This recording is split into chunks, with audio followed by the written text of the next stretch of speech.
What is up, everyone? So last video we took apart an Asanda, my rear-wheel drive Civic. If you guys didn't watch the video, please go watch it. It'll kind of get you guys up to date. But as you guys know, we have a rear-wheel drive Civic, which is basically a 2000 Civic that we turned into an S13. Well, it's kind of needed a new motor for quite a while now, and I was kind of just putting it off because I really didn't want to do it. But I don't want this car to sit out another season, so I decided we should yank the motor out so we can get this thing to the machine shop as soon as possible so we can get this car back together, doing its thing. Right, Tony?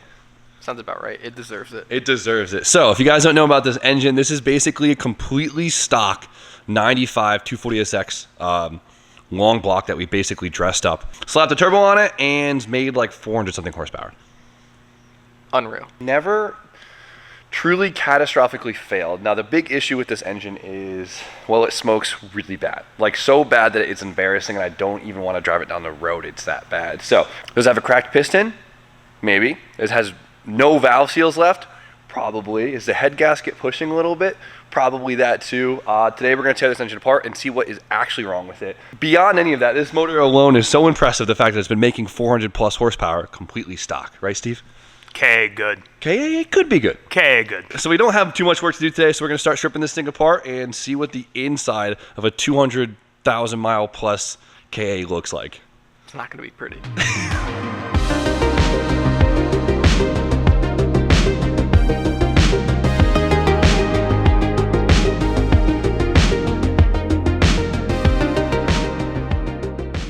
So the first big thing that I want to change is definitely the manifold. Like, it sucks that we have all our exhaust components already made, but honestly this manifold sounds like shit and it fits like shit. It's honestly shit. It's shit. But so this is an eBay cast manifold, and the reason why I got this was because at the time I bought like 4 manifolds and I couldn't find one that actually put the turbo far enough away from the Civic strut tower, since it's kind of in a weird location compared to obviously 240SX, where this thing, it put the turbo more forward and really close to the head. It was like perfect. It was $40 on eBay. Didn't want to do it, but If it works, it works. I mean, it made good power on a cheap turbo, but it just sounds so bad. It did us good, but it would be nice to step up to like a nice tubular manifold, make the car not sound like a tractor, which would be pretty dope. I mean, it worked. I can't complain. This was definitely one of those cars that it was not a lot of money, but it was just a lot of freaking time. So, but now I think it's time to spoil her just a little bit.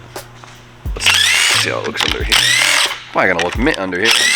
All that ethanol in there, wash it all away, all the grime. Yeah. Ooh. Oh, you smell that ethanol? Yeah. Yeah, that's it. Yeah. I kept saying, oh, it's gonna be the last time we drive this Honda, right? And then like I'd pull it out and we beat on it, or we turn the boost up, and it just wouldn't die. And now it ended up with more ethanol than oil in it. Just grab yourself 2 14mm wrenches, take your crank pulley off with it. Love that. I mean, what do you think, Steve? It made good power on that old T3 T04E turbo. Do we go G series? Is it worth it? Oh yeah. Yeah. Have you heard of G series? It's worth it. Yeah, just for the noise alone. Yeah. It's crazy that it What's made the problem though? With what? G-Series. You just can't get them right now. They're extinct. They're extinct. Ant got the last one. He stole it from LZ. Oh my. I mean, it's an iron block, right? So if you put water in an iron block, obviously it's gonna rust, but this is... We saw some gross stuff come out of here. My. You see that? See how gross this is? Oh, milky. God, it's so gross. Look at it. Just mud. Just a couple 10 mils. There we go. I have like this like center idler gear that the crank connects to, and then the 2 cam gears double chain to that. And that off. And that always strips. Every time. Mine's even club. This bolt into your head always strips. Great. Think we're gonna strip the head, Steve? I'm going 51% yes. Okay, let's see. Oh, big Damn. man Jim, dude. Right? You've been going to the gym? Give us nothing. I always mess this up. Does it give? What's the procedure for getting this chain off? Might have. There we go. That was bad. Don't let that happen. What was that? Don't let the cam that happen. spun? No, well, yeah. Don't let that happen. All right. That was not good. Or remember that next time. Yeah, you might have to undo those sprockets. Oh, 100%. Just like that. See how this little dowel right here? It slips into the head. Yep. Essentially, when I loosened it, it kind of pulled itself out, which you could probably damage the head like that, so don't do that. Factory procedure, yada yada yada. Stock cams, I got some good cams for this thing. Do you? I do. Actually, one of the biggest limiting factors of the KA is the cams, right? Because these are not performance cams. No, they're like 232s or something like that. Something very unimpressive, and usually that's the biggest restriction is going to be the cams. I mean, this is the crazy thing though, right? Still made a lot of power for like 20 pounds of boost on an old ass turbo and a shit manifold and a small exhaust. But at the end of the day, it kind of worked. Just like that. These can go right in the trash. Exhaust cam, junk. You think I got the head studs with just a 3/8 ratchet? I'm gonna find out. Ooh, that was my wrist, not the wrench. I was gonna say the next clicks your shoulder. Like, what do you think it's gonna be? I don't think there's gonna be any like super clear telltale signs because, right, usually the two things that happen on KAs when they're stock is head gasket will blow. I've seen it happen at 240 horsepower.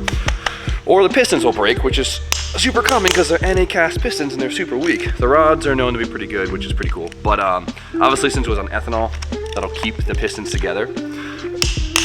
But, you know, it's always pistons that break, but it didn't have a lot of blow by. So that's kind of like the thing where it's like, oh, maybe it wasn't a piston. We're gonna find out. I gotta shut up. We've been talking about it for too damn long. I'm hyped right now. I've been dying to see inside this thing. And go. Oh, not bad. Not great. Not great. Hold on, how's it look under here? I don't know.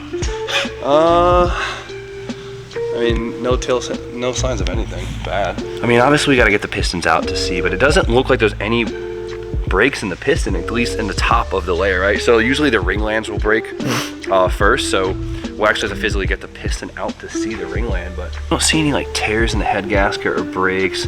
I mean, we didn't think that it failed. It might have been lifting or just been a small leak, so that'd be kind of hard to see, but the gasket looks fine. It really doesn't look bad It's at all. actually surprising. It's surprising how good it looks. Beyond us pushing this thing to the moon, you know how we make this the ultimate motor, right? Have yourself a good old-fashioned K24 head. Look at that.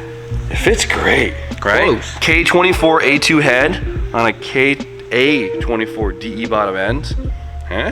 Gangster. Now that's the true Nasanda combo right there. That's how to get a KA head to flow. How tall this thing is. Dude, it's insane. Don't be... What's it taste like? Corn? Reese's. Yeah, piss. Steve, what do you think? I was just overhearing him saying about KAs, what you have to do, so I'm gonna like regurgitate it. Like I know that, you know, KAs, you can't really see visibly what's wrong with them. You gotta measure things, you know. It's like, it'll look fine, you take it apart. I think the biggest surprise that we had is that there's no surprises yet. Yeah. Right? You missed the part where he said that KAs are better than SRs.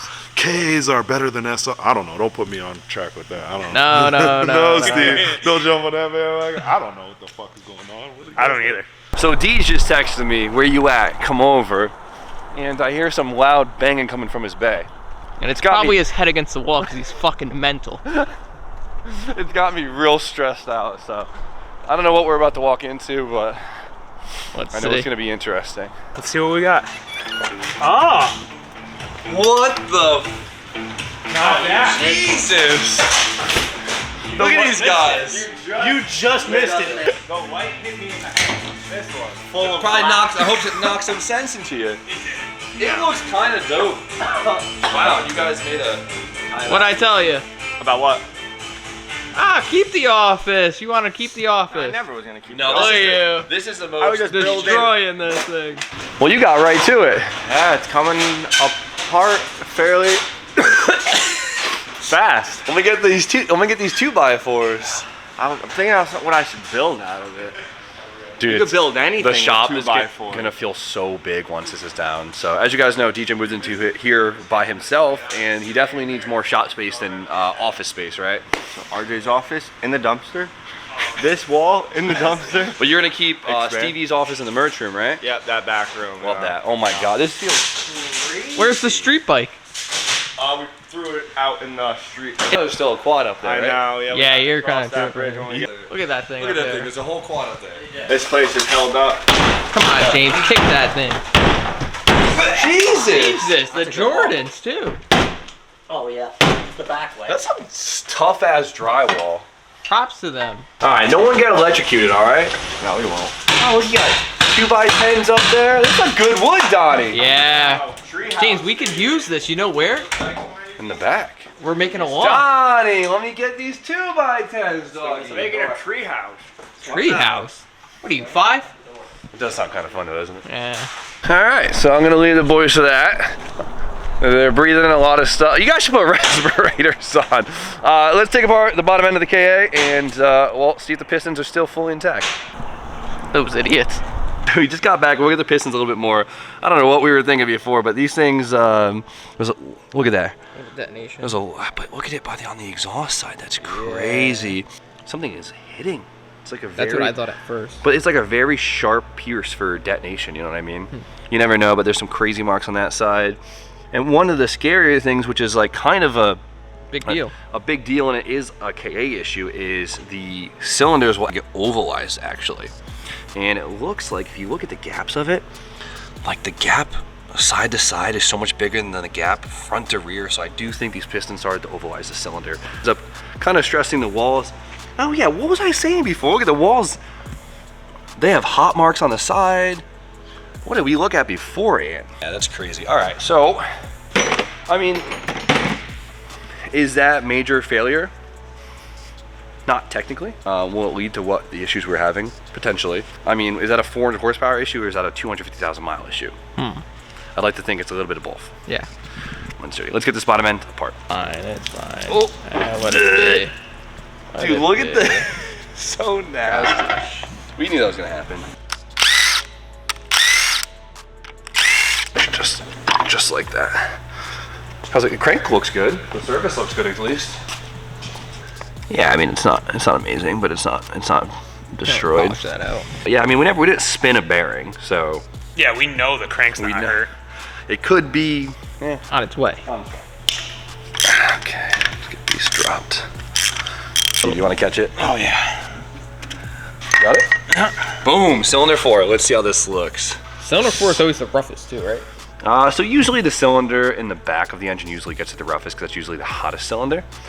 But it looks like all our ring lands are intact, which is very impressive because that's usually, so like you see these pieces of piston right here that's divided by the rings, how they get very thin by the oil ring.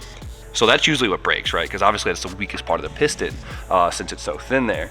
Cylinder 4, well, she survived 450 horsepower. Not bad. See, cylinder number 1. 2 and 3 are the ones that look the most suspicious in the engine, so. Yeah, 3 was interesting looking. Yeah, 3. Like cylinder 1 looks like is the one that, wait, something did go in this cylinder. I think it did. I think when I put this engine in, something got in cylinder 1. Remember that? You weren't here for that. Something went in cylinder 1. I forgot all about that. Yeah, didn't you get it out? I did. But I forget.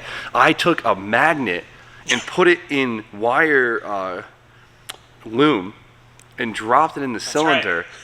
Right. Why? Because something got in cylinder 1. Like during assembly, they like dropped something in, Huh. and then there's sheer panic. Just put this engine in, I was like, no way. That solves that mystery. Debatably. Debatably. Here we go. Cylinder 1. How are we looking? So cylinder 1, first thing I'm gonna check for is ring lands, and they are all there. Impressive. We've blown up quite a few KAs in our day, and it's always the ring lands, but I see that. That's probably from something bouncing around right there. Because see the, like the little micro dots here? Yeah. And that you could probably see on camera too. That's detonation, right? But that's like common. That's this like typical pump gas, old ass 90s engine, right? This had 450 horsepower to the face. But it was on ethanol, right? So that was a saving grace. But this doesn't look bad. Like it seems like all the damage on this engine is just from typical poor maintenance and longevity, right? Yeah, wear and tear. And you tried to blow it up. I want to see this thing have some type of reaction to the fact that we made it make 450 horsepower like constantly. Maybe you're just not good at making things blow up. What a problem to have. I know. I'm waiting Is for that like rod a bed? ring. This what? No way! That thing is super fast, dude. Okay. Oh my god. We ask, we receive. That's not the weekly. That makes me so happy to see. It's a stroker Hold it right motor. there. That's crazy. Look at that. Remember how I told you like it's running, but it has like a stumble to it? That'll do it. That's That's- going on the wall. Hilarious. I am proud of this. This is usually the strongest piece of the puzzle here. Head gasket and pistons go way before the rods do. What is the explanation to that? I'm proud of this. It made too much power. That's Yeah. really what it is. Like, look at, and there's no like signs of detonation on it. All the ring lands are there. Like, I'm proud of this. That's good. That's kind of gangster. That is The very fact good. that we just partially bent this rod, and it wasn't on hydrolock. Like, I've seen people do this like by hydrolocking. No, we earned this bent rod rightfully. Brian's gonna be so happy when he sees this. This is going on the wall forever. I need to make this into a trophy. Oh, that'd be pretty neat. Okay. Cylinder 2. Is it bent or is it not? Are we looking straight? She's straight. Yeah. All right, well, cylinder 3 ate it all. Cylinder 3 took one for the team. I'm gonna look at the other rods real quick. Looks straight. Straight and straight. Straight and straight. Cylinder 3 took it for the team. All right, so we have the bare block and the crank, which is the two components that we will be utilizing in our new engine, right? So we have forged rods, pistons, we have new bearings, main studs, head studs, gasket, and we have a whole package for the head. So hopefully we got enough oversized piston to account for the ovalization in the block, because it's visibly ovalizing, which is pretty bad. And hopefully the crank is checks out, because KA cranks, they're kind of a gamble. They always are. They just did not age well. We have our head right here. So it's just an S14 head. The really only difference that varies it from like the S13 head is like the valve cover holes. That's really it. So I have a couple heads we could pick from, but I don't think we'll have any problems with this one. We just got to do obviously probably new valve guides. They're probably shot. We need new valve seals, and probably just, a full head job, right? It's part of the process. So, but for now, let's go check out what I actually got for it, because I bought it like a year and a half ago, and I kind of forgot. So before we do that, let's show Donnie the bent rod, because I think he'll get a kick out of it. It's like a banana. Yeah. Look at it. That was in there? That was in there. It was running, not mint, but it was running. We were bouncing that thing off limiter. Oh yeah. Wow. Right? I was laughing That's so hard. sick. So I've had all the parts of the keg literally sitting here forever. And now it's time to see if we got everything we need. So the big one is, what pistons do we have, right? So we do Eagle Rod, CP pistons, and then ARP hardware for everything. And I think I have Calico coated ACL bearings, which is sick, right? What's stock? 89 millimeter. Cool, I went 89 and a half. So those are 20 over. Love that. Sick. Hopefully that's enough. Hopefully. That's just Yeah. that. So that's one size over stock. So we're starting off good. We're starting off good. So, I mean, worst case, we have 3 more blocks to choose from in the back, but Do we want to disassemble those? I don't want to. I don't have to. Plus, I like this cage. She got good Good juju. juju. Yeah, good juju. She might have had a bent rod, but we'll see. I didn't check to see if that rod was actually hitting the cylinder wall, because when they bend, they'll kind of. I don't think it was. We have all the parts, which is good, because right now, obviously, the big limiting factor is getting things, and so we've had them for a while. And Especially ARP. especially ARP. So we are good to go. So now the next step is getting all the parts on the JP, our engine builder, and taking up whatever last free moment he has in life to get this together for us, because I know he's so freaking busy. And JP, we appreciate you so much. Well, once the engine's back, we'll throw it right back together and she'll make some horse puppies. So I'm proud of this thing, dude. All right, so I've done enough talking for one day, but I'm happy we got this thing disassembled and got a better look at it. We didn't look at the head too much, but at this point we kind of know the valve seals are literally non-existent, and well, the bottom end, still very impressed. So we got a lot of stuff to do, but we're in the right track, and I'm just rambling on at this point. So thank you guys for watching, and we really appreciate you. So you guys know the deal. Like, comment, subscribe, stay tuned for more content, and Steve, Have a good night. woo!